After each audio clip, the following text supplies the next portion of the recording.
نہ دیکھتے ہو۔ تو قرآن کریم نے جنت کی جو تفاصیل تشبیہاً مثالی طور پر بیان کی ہیں، وہ قریباً وہ معاشرہ ہے جو ایرانیوں کے ہاں موجود تھا۔ انہیں بتایا گیا تھا کہ اگر تم اس قوانین خداوندی کی پیروی میں نظام قائم کر لو گا تو جو کچھ تم آج اس طرح للچائی ہوئی نظروں سے ایرانیوں کے ہاں، رومانیوں کے ہاں دیکھتے ہو، وہ سب تمہیں حاصل ہو جائے گا۔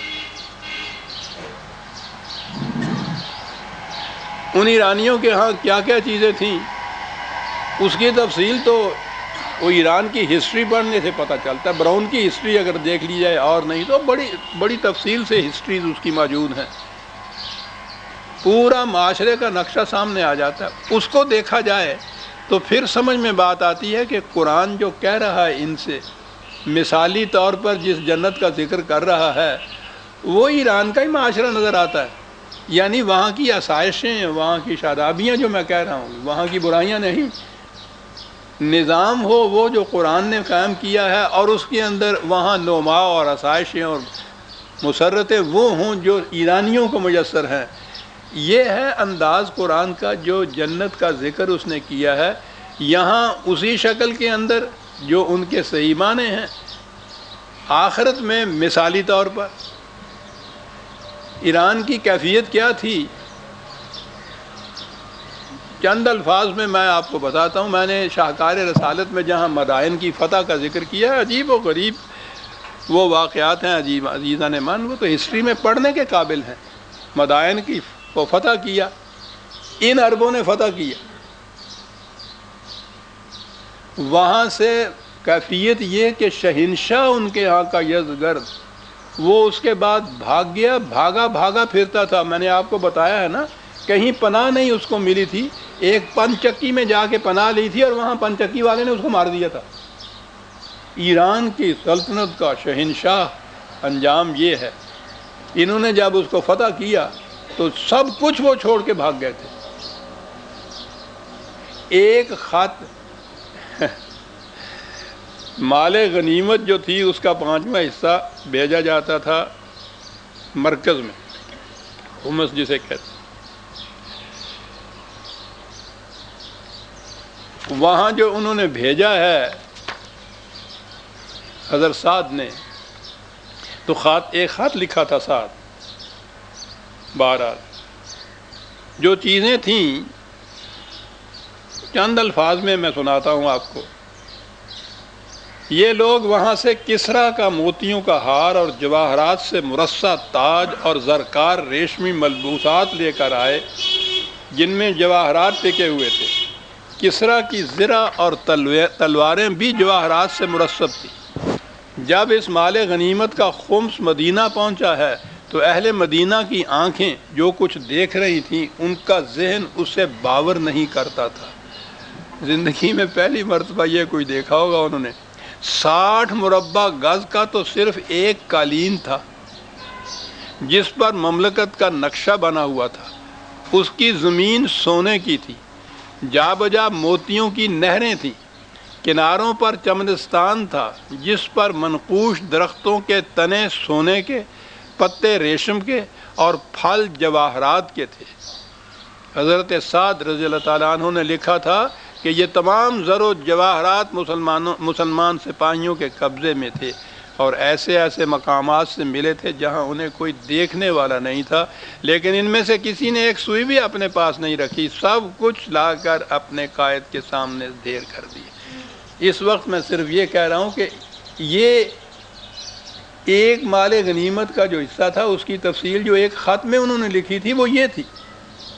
اب سوچئے کہ یہ ایران کی تہذیب میں کیا کیا کچھ نہ ہوگا۔ یہ انہی چیزوں کو اگر آپ دیکھیے، انہی سے ایک جنت کا نقشہ مرتب ہو جاتا ہے، اور قرآن نے جو جنت کا نقشہ مرتب کیا ہے وہ کچھ اسی قسم کی چیز ہے۔ پہلی چیز ہی کہی، جزام بما صبروا جنتاً وحریرا۔ حریر دبیز ریشم کو کہتے ہیں۔ کیا بات ہے، اس زبان کی لفظ سے کہاں لے جاتے ہیں۔ ریشم ایک ہمارے ہاں تو یہ اونی کپڑے گرم ہوتے ہیں نا، خالص ریشم کا کپڑا جو ہے وہ بڑا گرم ہوتا ہے وہ، اس میں حرارت ہوتی ہے، اس حرارت کی وجہ سے اسے حریر کہتے ہیں۔ جس میں حرارت ہوتی ہے وہ غلام نہیں ہو سکتا ان کے نزدیک، وہ آزاد ہوتا ہے۔ حر آزاد کو کہتے ہیں، احرار اس کی جمع ہے۔ حرارت، احرار، حر، حریر ایک لفظ سے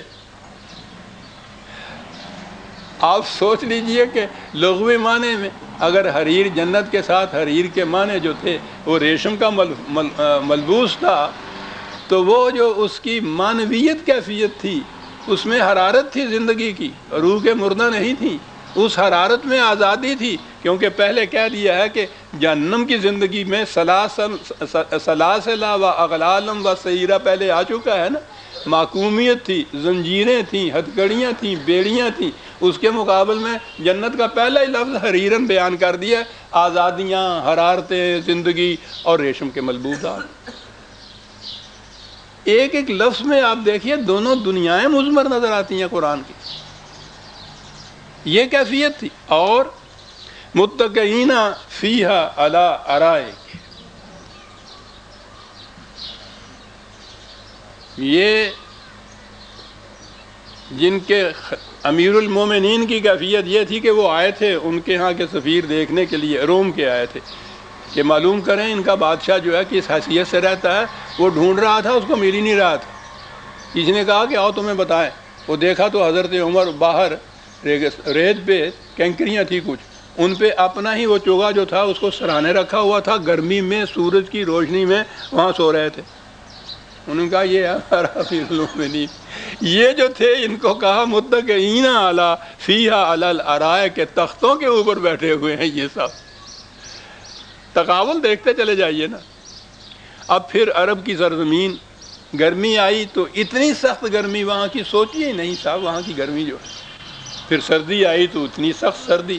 اگر وہاں اس قسم کا بہار کا موسم ہو کہ لا یرون فیہا شمسا ولا زمہریرا، نہ وہ جھلسا دینے والی گرمی، نہ اکڑا دینے والی سردی، معتدل مزاج موسم، یعنی بہار کا موسم جسے ہم کہتے ہیں۔ بہترین موسم دنیا میں یہ سپرنگ یا بہار کا موسم گنا جاتا ہے۔ بہار کا موسم ہمیشہ رہے۔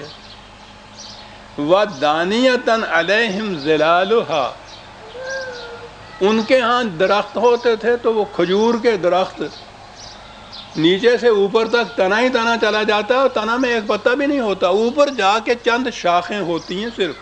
اب ان چند شاخوں کا جو سایہ ہوتا ہے نیچے، آپ سوچئے تو صحیح، لیکن ان کے لیے تو غنیمت تھا۔ کہا یہ نہیں، وہاں اس قسم کے درخت ہوں گے جن کی سایہ دار شاخیں جھکی ہوئی ہوئی ہیں، گھنا سایہ اتنا۔ اور اگلی بات ہے جناب وَذُلِّلَتْ قُطُوفُهَا تَذْلِيلًا، اور وہ پھلوں سے لدی ہوئی شاخیں، اور یہ ہے وہ جو خصوصیت ہوئی۔ پھلدار درخت اور ان کی شاخیں تو ہر معاشرے میں ہوتی ہیں۔ کہا کہ وہ پھل اس قسم کے کہ خود جا کے ہاتھ بڑھا کے ان کو توڑنا نہ پڑے، وہ خود بخود جھک کے ان کی جھولی میں آ جائے۔ اور یہ ہے جنت۔ ہمارے ہاں یہ بڑے فخر سے اب کہا جاتا ہے، اور ہے بھی ٹھیک کی بات فخر کی، کہ پیدائش ہمارے ہاں اجناس کی بھی اور خاص طور پہ پھلوں کی بہت زیادہ ہو گئی ہے۔ جتنی زیادہ ہو گئی ہے اتنے ہی وہ عوام کے ہاتھوں سے دور چلے گئے۔ گرمیوں میں خواہ وہ آم ہو، سردیوں میں خواہ یہ وہ کنو اور سنترے ہوں، وہ غریب ان کی طرف صرف دیکھ ہی سکتا ہے۔ اتنے دور چلے، یعنی اندازہ لگائیے قرآن ایک تو یہ جو مجازی نقشہ کھینچ رہا ہے، ایسے درخت سایہ بھی اتنا گھنا ہو، پھلوں سے شاخیں لدی ہوئی ہوں، شاخیں جھکی ہوئی ہوں، یہ تو ہوا ٹھیک ہے، ہوتا ہے۔ اگلی چیز جو ہے کہ وہ اس طرح سے وہ شاخیں پھلوں سے لدی ہوئی ان کے ہاتھوں میں آ گئی ہوئی صاحب، اور یہ ہے جنتی معاشرہ۔ پیداوار لاکھ سے زیادہ ہو، اگر وہ غریب کی دسترس میں نہیں ہے تو انہیں اس سے کیا فائدہ ہوگا؟ ابن مریم ہوا کرے کوئی، میرے دکھ کی دوا کرے کوئی۔ غریب کے دکھ کی دوا تو وہ پھل کرے گا نا جو اس کی